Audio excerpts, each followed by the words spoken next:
वंदे श्री गुरु तारणम। 12 भावना जो संबर की हेतु है, बैराग की जननी है, इसकी चर्चा की श्रृंखला में आज 11वीं भावना बोधि दुर्लभ भावना। क्यों चिंतन करते हैं बोधि दुर्लभ का?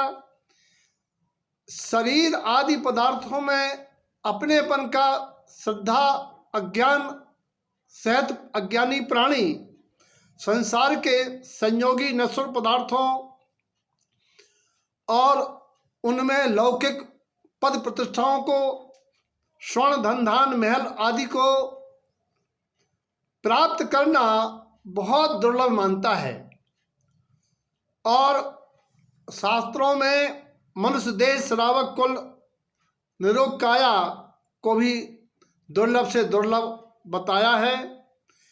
बड़ा भाग्य मानते हैं लोग मनुष्य भाव पाना। ग्रंथों में देह दुर्लभ कहा है और राज विभूति को भी सहज सुलभ न होने से दुर्लभ कहा गया है।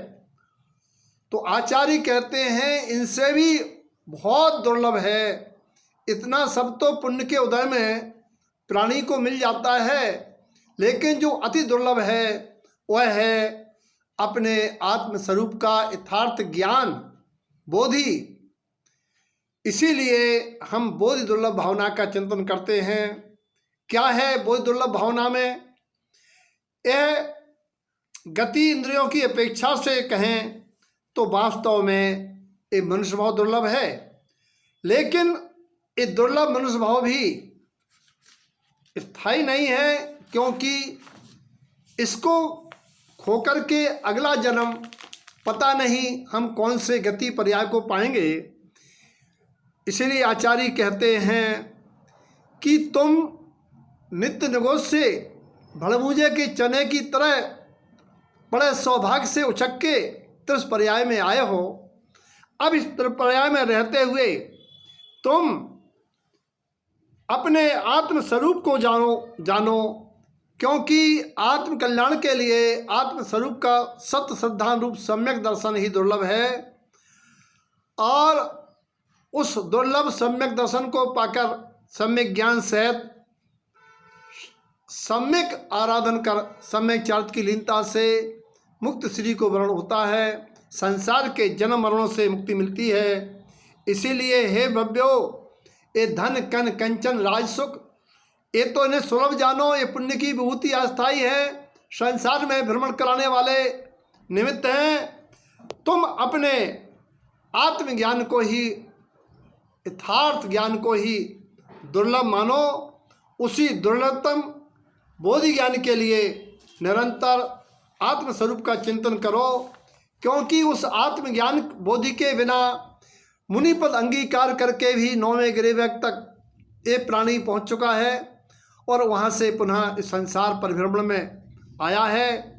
इसीलिए भावना होना चाहिए, जागे मम दुर्लभ बोध प्रभो, दुर्नयतम सत्व टल जावे, बस ज्ञाता दृष्टा रह जाऊं, मद मत्सर मोहे विनस जावे।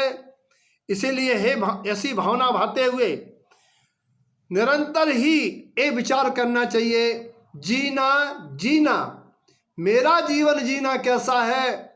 आज हम मध्यलोक में ठहरे हुए, एक जीना ऊपर की ओर जा रहा है और एक जीना अधोलोक की ओर जा रहा है।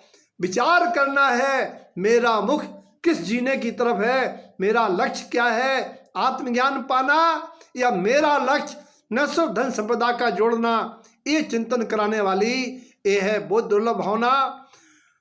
और बोधि दुर्लभ भावना का प्रयोजन है कि जीव इस बोधि के प्राप्त करने में प्रमाद न करे और इस दुर्लभ बोधि को का आदर पूर्वक आचरे और निरंतर अपने रतनत्र स्वभाव का चिंतन कर इस मनुष्य भाव की सार्थकता लाए।